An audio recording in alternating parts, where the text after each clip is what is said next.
Hello and welcome back to State of the Division, following up a rather disappointing 321 in my opinion with an interesting 322. I am a bit more cautious going into this card, but definitely this has some interesting fights on it. Obviously, 2 title fights with fighters swapping weight classes that go for double champ status, and also a handful of prove-it fights, Darisuh, Benoit, Brady, Morales. All in all, there are some interesting matchups with some serious consequences and future implications on this card. But before getting into it, we do always have our housekeeping and the butcher's bill. So for housekeeping, I went 5, 7, and 1 on the last card. My biggest misses were Haqparast over Salkid and Almeida over Volkov. Both of these are fights where I really honed in on one part of the game and got hyper-focused on it and didn't really take into account the greater context of the fight.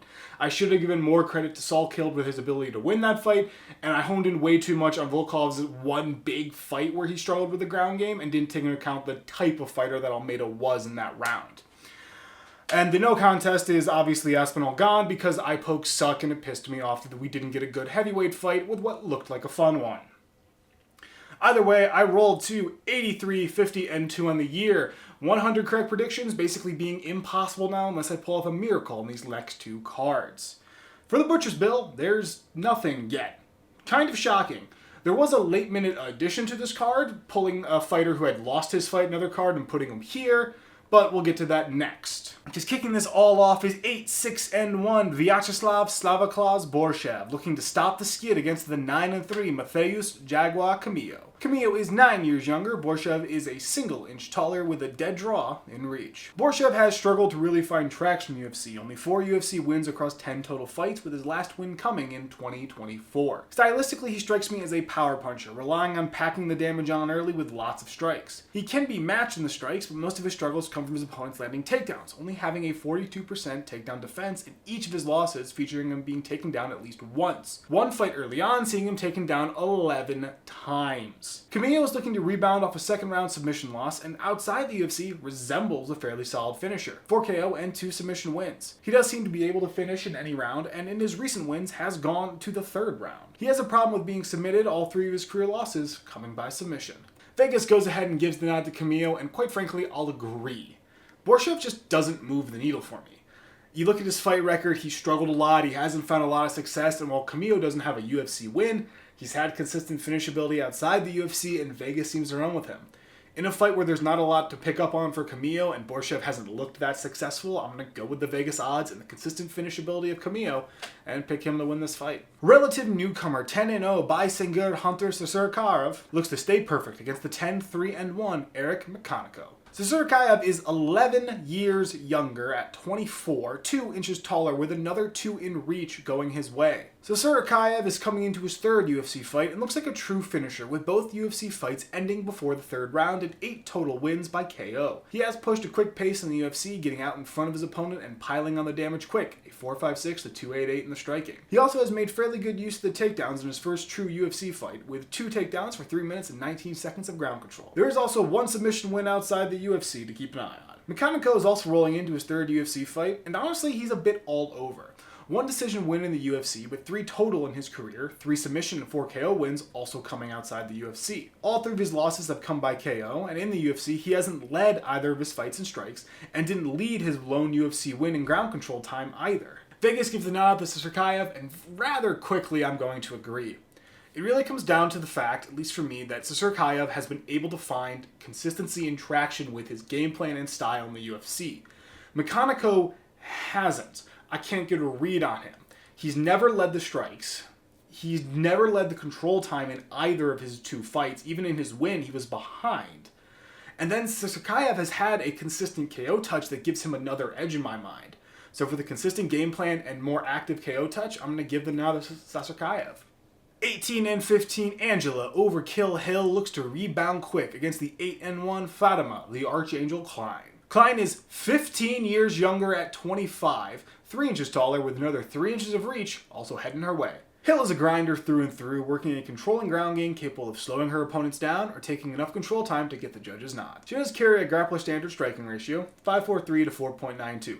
Pushing decent pace, being able to keep up with opponents, or even build a decent lead sometimes. The part of her game that helps that is the .78 takedown average that she uses to great effect in her wins to slow the entire fight down. That game can be shut down, however, which does show a weakness with how opponents can either take control or shut down the big part of her offense. Kline is a relative newcomer and comes across as a finisher, packing a varied style with explosive power. The numbers are a little unreliable given the sample size, but a 3.94 to 2.29 in striking, showing decent pace and the ability to end a fight early or end it in the third even. She did use the ground game well, a 1.21 takedown average, though we did see her struggle against Jasudavicius, who took away control of the ground game and racked up the control time against her. Kline is the heavy favorite according to Vegas, and I will agree. In terms of the striking, I do feel that Kline has the edge, but the ground game becomes the big question here, and I'm willing to go on and say that it looks like Kline's able to match up fairly well on the ground and can survive or even take control from Hill, something that Hill has struggled with when opponents match her there.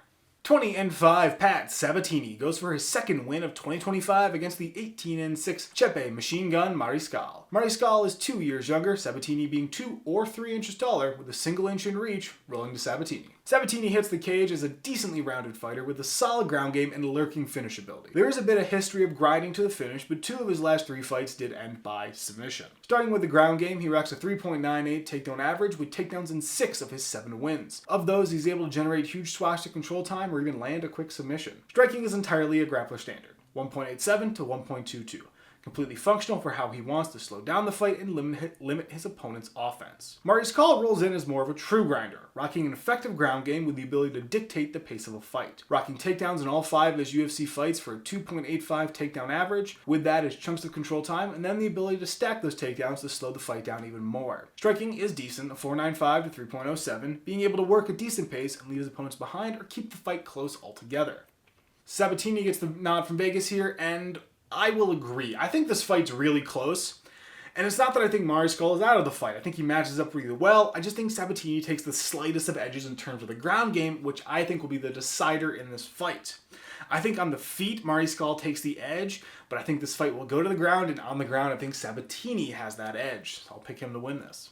16-4-0-1 Kyle, the Dark Knight Daukas, looks for 2 in a row against 37-20 Gerald GM3 Meerschaert. Daukas is 5 years younger, 1 or 2 inches taller, with an inch in reach, actually rolling to GM3. Daukas comes into this fight as a bit of a streaky fighter, being able to sometimes call an explosive KO power or land a quick submission. The striking has been overall fairly solid throughout the UFC, a 3.25 to 2.93 that speaks to both quick wins and losses, but also wanting to slow the fight down a bit as it goes on longer. In his 2 unanimous decision wins, he landed 68 and 64 significant strikes, while his opponents landed 24 and 32. The ground game does play a role in that, with a 2.11 takedown average and the ability to rack up swats of the control time across 3 rounds. I do have to mention the submission ability that has only shown up once in the UFC, but he has 11 total in his career. Meerschaert is another streaky fighter with a definite focus on the submission and ground game. 11 of his 12 UFC wins coming by submission, and with a 1.83 takedown average, you can see its consistency in his game plans. And with a 1.83 takedown average, you see its consistency in his game plans, and you see it more so in the wins when he's able to land them. The control time is a little all over the place, but with the emphasis on submissions, that's not too surprising. He can be taken down and controlled, but normally is able to work his way around to minimize the damage. The striking is grappler standard, 3.02 to 3.49, and is somewhere where he's been caught a handful of times, 5 career KO losses, his most recent loss coming that way. Daukas is the favorite here, and I think I'm going to take a gamble and roll with Meerschaert.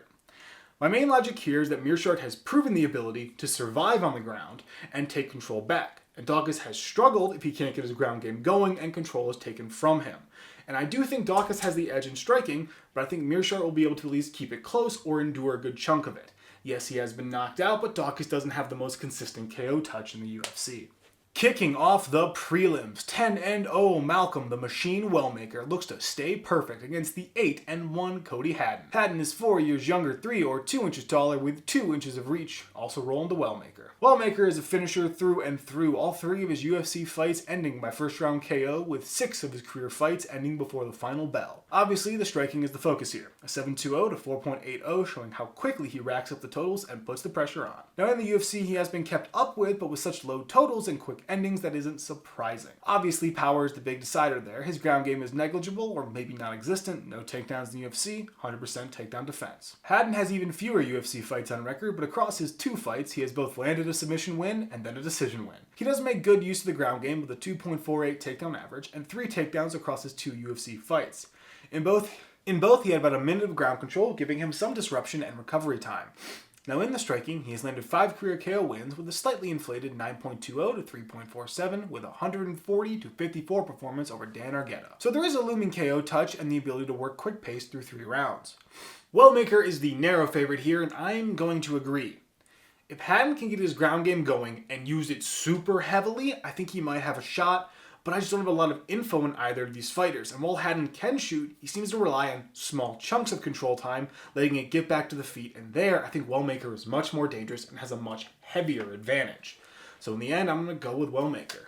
13-2 cold-blooded Aaron Blanchfield takes the cage against the 12-2 Tracy Cortez. Blanchfield is 5 years younger at 26, a single inch shorter with another inch in reach coming back her way. Blanchfield is a little hard to get a feel for if I'm being honest. Lately, she's been a grinder focused on control, but still has a submission finish back in 2023 with an attempted finish in 2024. With all that, the ground game is a focus, a 1.86 takedown average with takedowns coming in all but 1 of her UFC wins. With those is a consistent amount of control time she's able to find without takedowns as well. Her fight against Talia Santos seeing 8 minutes of control with 0 landed takedowns. Now, she can be taken down and has been controlled on the ground before. On the feet, it's solid. 5.24 to 4.21, pushing decent pace and constantly threatening while posing a problem to open up the ground game. Cortez is much more of a pure grinder, relying on taking the fight to the ground and slowing it down. Her takedown average rolls with a 2.19, with takedowns in 7 of her 8 fights and 6 of her 7 wins. With that is huge chunks of control time. I'm talking 8 minutes in her win over Viviana Rejo and 7 over Gatto and 6 over Kish. I do have to mention that she can be countered or beat to the punch and taken down herself. Against Rose Namajunas, she was unable to really get her game plan going and was almost completely shut down. Striking is solid, a 3.79 to 2.84, which has been effective in a good number of her fights. But at the same time, she has been matched in output and not able to pull away, having to rely on the ground game to build the difference. Recipient of the Vegas nod is Aaron Blanchfield, and I think I will agree. It's a bit boring, but I feel that the Blanchfield submission threat and striking tilt the odds just enough in her favor. Being able to work quick or even from a bad position are points in the favor of Blanchfield, in addition to the tendency of Cortez to make the fight go long. Plus, if it doesn't go to the ground, Blanchfield pushes a much quicker pace that I don't think Cortez can match. And if it goes to the ground, I think both fighters are either equal, plus the added threat of Blanchfield's submissions give her the slightest edge. 14-4 Roman Kopylov squares up with the 17-6 Gregory Robocop Rodrigues. Even age across the board at 33. 3 inches of height rolling to Rodrigues, with reach being another dead draw. Kopylov rolls into this match as a killer bee decision sort of fighter, backing the definite KO touch backed with an efficient and disruptive ground game. Starting with the striking, he works a 4.74 to a 5.08 in the numbers, speaking to his reliance on both the KO touch and ground game to even the odds. He has had consistent KO power with 5 of his 6 UFC wins coming by KO. He is fairly consistently matched or even surpassed on the feet, but just keeps finding ways to win. One part of that has been the ground game, in which he racks a 1.02 takedown average and takedowns in 3 of his 6 UFC wins. The control time is a bit all over the place, with 49 seconds against Curtis and 8 minutes against Almeida. Part of me feels it is slightly matchup based, with more takedowns coming when the opportunity presents itself. Rodrigues is honestly almost a mere match. He rocks a heavy KO touch backed with a fairly consistent ground game. On the ground, he works a 2.21, shooting consistently for decent chunks of control time. He does seem to prefer to stack him, but can work off of single takedowns. The striking seems to be his highlight, with a 5.54 to a 5.04, speaking to both his willingness to trade and let power be the decider, and his ability to slow a fight down. I do have to highlight the KO power a bit more, with 6 of his 8 UFC wins coming by KO. Rodrigues gets the Vegas nod here, and getting it out of the way, I'm going to agree, but honestly, I really don't know what to make of this fight. It's kind of hard picking who's better and who's worse, because both fighters are so similar. In the end, my reasoning for picking Rodrigues is that he's a bit better at stacking control time off of his takedowns, and his KO touch and ability to square up with really dangerous strikers looks a little bit better than Kopylov's. And while I think Kopylov, obviously, he has a KO touch, he can win the fight, I think Rodrigues has waded in against a very dangerous power punchers before, and I think those power punchers were a bit more dangerous than Kopylov is.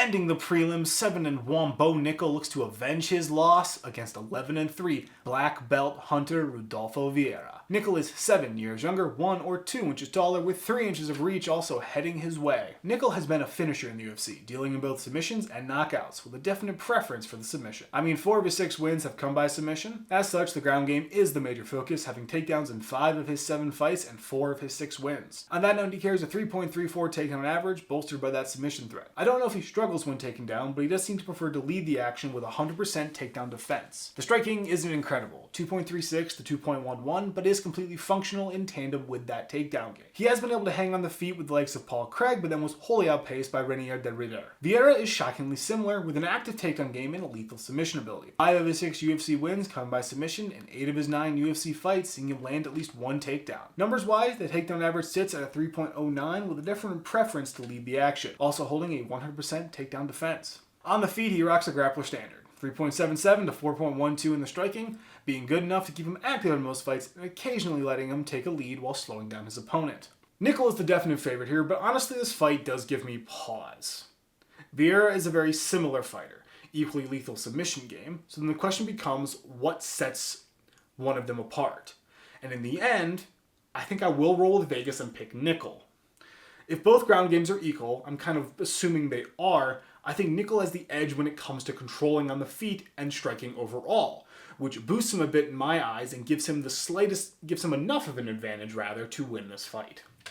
Opening up the main card, 23-6-1 Beneil Dariush hunts for 2 in a row against the 15-3-0-1 God of War Benoit Saint Denis. Saint Denis is 7 years younger, a single inch taller, with another inch of reach rolling his way. Dariush has been a true grinder as of late, relying on slowing his opponent down and building a lead in the stats to get the decision nod. He does have a history of finishing, but his last win by either submission or KO was in 2020. Starting with the striking, here is a 3.78 to 2.61, showing that while he's able to lead the totals, he also can be kept up with. 4 of his last 8 wins having him lead strikes by 8 or fewer. Recently, we have even seen him KO'd and outpaced in his most recent loss. Now, in terms of the ground game, he carries a 2.12 with a pretty consistent presence in his wins in order to really control the flow of the fight. 5 takedowns in his most recent win for 5 minutes, 53 seconds of ground control time. He is capable of negating takedowns and reversing position, but does his best leading the action to the ground. Saint Denis is very much a killer-be-killed fighter, only his first UFC fight and loss going the distance. He does carry some heavy hands with a 5.05 to 4.19 in the striking, showing the ability to push pace but also a willingness to wait into fire and trade, relying on that power to land. As such, he can be caught and has been caught, but as with all killer-be-killed fighters, you have to expect that. He does have a very active ground game, a 4.35 takedown average, 3 takedowns in each of his last 2 fights, and with those is some solid control time, though both fights ended in submission wins. He does tend to get some solid control time off his takedowns, but it isn't always in need of them to set up a win. It does certainly help though. Vegas likes Benoit to win, and I will be agreeing. I know it's boring, but I just feel that Saint Denis has the heavier hands and consistency in the striking, in addition to a ground game capable of matching up with Dariush. Overall, I just feel like Saint Denis matches up well with Dariush in most of the categories and outclasses them in just a few without really being severely outclassed anywhere in this fight. Could Dariush win? Yeah, Dariush could win. I just feel like Denis matches up really well in the striking, has a good enough ground game to survive or even negate, and can lead the action in both areas if he tries to. 22-5, 0-1 Leon Rocky Edwards looks to establish himself against 22-7 Carlos the Nightmare Prates. Prates is 2 years younger, Edwards taking 1 or 2 inches in height with 4 inches of reach, rolling back to Prates. Edwards is a well-rounded, control-focused fighter who looks to take the fight the distance, limit his opponent, and control the flow of it all. His ground game plays a big role in this, with takedowns in 3 of his last 4 wins. In that regard, he carries a 1.18 takedown average with limited control time when he lands. It serves as a disruption and a recovery tool that lets him shift the pace and tilt the round in his favor rather quickly. However, he can be taken down and controlled by opponents. You see his match against Bilal Muhammad, or even his takedowns can be wholly negated, which tilts the flow of the fight against him. The striking is another piece that speaks to his control style, a 2.62 to 2.42, a slower, more measured pace where his opponents are always close with him, but he's able to separate with takedowns or just enough of a striking lead. Prates is much more of a finisher, pushing a quick fight with heavy hands and an explosive style. A 3.82 to 4.80 in the striking, showing his willingness to wade into fire and trade, letting power serve as an equalizer and constantly threatening his opponent. Now there is a .23 takedown average, but with one landed takedown in 6 actual UFC fights, I'm not inclined to put much more notice on it. But he can be taken down and controlled, looking heavily at his fight against Ian Gary, where he was taken down 4 times and outpaced on the feet. Prates received the Vegas nod here, and this is a fight, one of the 2 fights I wrote the side live on.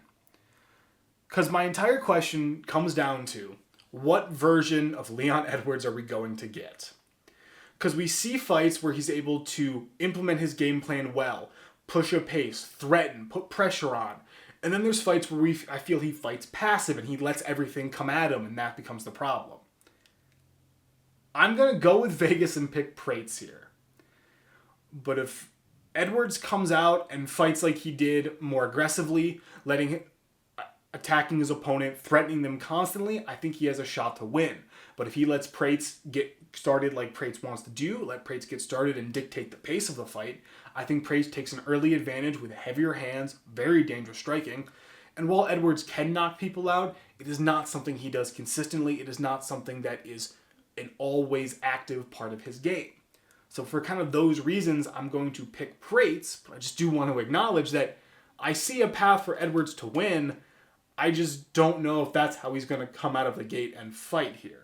18-1 Sean Brady goes for 4 in a row against the 18-0 Michael Morales. Morales is 6 years younger at 26, 3 or 2 inches taller with 7 inches of reach also going in his direction. Sean Brady comes into this fight as a ground-focused fighter with a definite submission touch in addition to a solid control game. Starting with the takedowns, his average sits at a 3.62 with 17 takedowns in total in his last 3 fights. In his last fight unknown, he had 5 takedowns for 11 minutes and 10 seconds of control time in a round 4 submission win. And in addition to the frequency of the takedowns and control time, there is that consistent submission threat. And when he attempts a submission, he tends to win the fight that way. Striking is good at a 4 flat to 2.94, speaking to his ability to push a good pace, but also slow down and prevent his opponents from getting rolling on the feet. Now, he can be mashed on the feet if his ground game is negated, looking at his fight against Bilal Muhammad. Morales is a finisher as well, but much more of a striker with some serious power. 4 of his 7 UFC fights have ended by KO, 3 of the 4 ending before the second round. In the numbers, he rocks a 5.62 to 3.31, speaking to a good pace and the ability to avoid some damage coming back his way. The takedown game isn't all that prevalent, a 1.09 average with 1 landed takedown outside of a Contender Series fight. He has been taken down a few times, but only for at most a minute and a half of control time. Vegas has decided to roll with Brady, but rightfully this fight's really close. And in the end, I'm going to roll with my ground game bias, and I'm going to pick Brady to win. This is a really close fight. Morales' finishing touch being a great equalizer, and he is undefeated for a reason. But I think that having the ability to rack the control time like Brady does, consistently threaten the ground game, tilts the odds a lot in his favor. I don't know how Morales is going to react to a ground game like Brady's. I don't think he's fought anybody like Sean Brady. So I think Brady has the advantage of being both a new caliber of opponent, if you will, and having this very threatening ground game that can also just rack up control time if needed. And if Morales can't really get going on the feet and can't get the fight to his pace, I think he falls behind quick, and in a 3-round fight, it's hard to come back from. Kicking off the title fights, 25-4-1 Valentina Bullet Shevchenko looks to defend her flyweight title for the second time this year against the strawweight champion 26-3 Magnum Zhang Weili. Weili is a year younger at 36. Shevchenko is an inch taller with 3 inches of reach, also going to Shevchenko. Shevchenko, I feel, is at best described as a well-rounded grinder who likes to slow the fight down and limit her opponents. As such, the takedown average is pretty high, 2.62, and takedowns in 17 of her 18 UFC fights. Obviously a big focus, but I do have to mention that she has been endured and beat on the ground, albeit both times against Alexa Grasso. But as a whole, the big strength of her game is slowing the fight down by controlling her opponent on the ground. The submission game theoretically exists, but her last landed one was in 2017. On the feet, she carries a 3.14 to 2.06, which is solid and lets her separate from her opponents just enough to get the nod. She has been outpaced on the feet, but the last one was only by 4 and to Grasso again. Weili is in a very similar vein, a well-rounded fighter capable of leaning into either the striking or ground game as the opponent dictates. On the feet, she pushes a really good pace with a fairly explosive style, 5.15 to 2.77, being able to rack it up over the full fight or flatline early. I will say her last KO was back in 2022, but it is still possible. She can be matched on the feet at times, but has been able to shift her game to compensate. That brings up the ground game, which carries a 2.24 takedown average. That does shift a good bit depending on the opponent, with some fights seeing 6 landed and other fights seeing 1, but either way still being able to generate chunks of control time and threaten with submission. 3 attempts in her last 2 fights alone. Now she can be taken down or even have her attempts reversed, but has proven solid enough to overcome or turn it back in her favor. Vegas picks Shevchenko and has this fight close. I think I will disagree, however. Shevchenko is solid. Shevchenko is threatening Shevchenko threatens in every aspect of the game, but Weili's ability to vary her game and kind of be a chameleon in regards to how she matches up with opponents gives her the edge in my mind. I feel like both fighters match up well on the ground, with an edge in pace, though, going to Weili on the feet. And while she is coming up to weight class, I think the ability to switch up her style and threaten in both aspects equally well gives her the slightest of edges going into this fight. So I'm going to pick Zhang Weili. For the welterweight title, the champion, 18-2 Jack Della Maddalena, looks for his first defense against the always lethal 27-1 Islam Makhachev. JDM is 5 years younger, a single inch in height rolling to JDM, with 3 whole inches of reach, also hailing to Maddalena. Maddalena is a striker through and through with a varied style, capable of ending the fight in a blink or going the distance, just outpacing them across 3 rounds. In the numbers, he works with a 6.84 to 4.53 in the striking, highlighting the pace I just mentioned. Now, he does get tagged up a little bit, but has proven the ability to avoid the finish or just endure it. Looking at the UFC, he has only been outstruck once in a split decision win over Kevin Holland. Now, as a striking-focused fighter, the ground game isn't great. 0.16 average with 1 landed takedown in the UFC. He has been able to survive and fight through it to get back to the feet, where he tends to have the major advantage. Makhachev is a very different sort of fighter. Still a finisher with a varied striking game, but also a controlling ground game, with an overall much slower pace and measured style. 2.63 to 1.55 in striking showing this. He doesn't pour on the pace, instead working steady, picking shots while making sure his opponent can't launch much back. Backing all that up is a super efficient takedown game with a 3.20 average that he's able to stack up in the fights that he does shoot. With that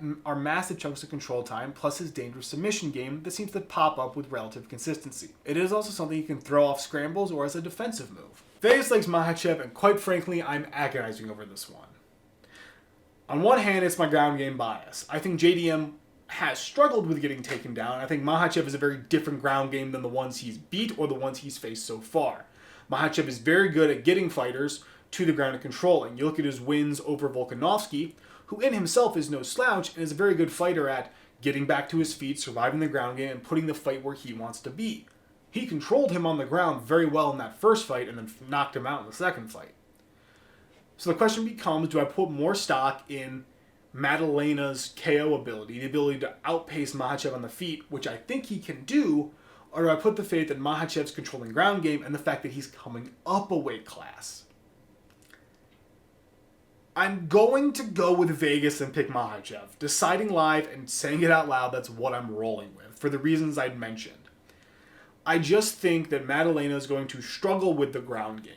And if he can keep the fight on the feet, the longer the better, because I think on the feet he has the advantage. I think his pace, his style, and his power are things that are going to constantly threaten Makhachev. But Makhachev has a much better control game, and if he gets the fight to the ground, he can constantly threaten with submissions, threaten with takedowns, threaten with trips, and everything under the sun to slow Maddalena down. And if Maddalena lets Makhachev get going, I think Maddalena falls into a hole very quickly and has to hunt for the KO, which against Makhachev is something that he'll just take you down again. So in the end, I'm going to pick Makhachev for all those reasons. Now that I've said that, I won't be surprised if Maddalena wins, given that I've decided to pick Makhachev, but still. In the end, that's UFC 322, and I hope you see what I mean by there's a lot of interesting premise here. Few undefeated fighters, few guys looking for quick rebounds, 2 title fights looking for double champ status. It's all rather interesting. And I really do think this card has a good chance to be interesting and be good. I'm just a little more cautious at this point. But in the end, that's only what I think and what I have to say. Go ahead, leave a comment, leave a like, do whatever you want. And in the end, have a great fight.